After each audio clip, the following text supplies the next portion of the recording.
അനധികൃത താമസക്കാർക്ക് ശിക്ഷ കൂടാതെ രാജ്യം വിടാനോ പിഴ അടച്ച് താമസം നിയമവിധേയമാക്കാനോ അവസരമൊരുക്കി കുവൈത്ത് 3 മാസത്തെ പൊതുമാപ്പ് പ്രഖ്യാപിച്ചു. മാർച്ച് 17 മുതൽ ജൂൺ 17 വരെയാണ് പൊതുമാപ്പ്.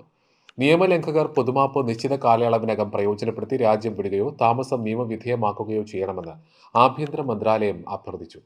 പൊതുമാപ്പ് ഉപയോഗപ്പെടുത്തി രാജ്യം വിടുന്നവർക്ക് പുതിയ വിസയിൽ രാജ്യത്തേക്ക് വരാനും അനുമതി നൽകി.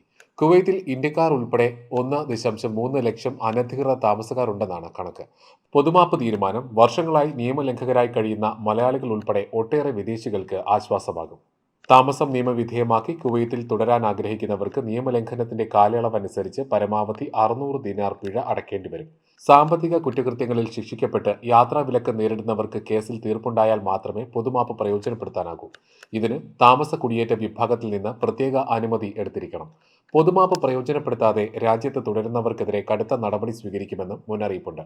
വൻതുക പിഴയ്ക്ക് പുറമെ ആജീവനാന്ത വിലക്ക് ഏർപ്പെടുത്തി നാട് കടത്താനാണ് തീരുമാനം. 2020 ഏപ്രിലിലാണ് ഏറ്റവും ഒടുവിൽ പൊതുമാപ്പ് അനുവദിച്ചത്.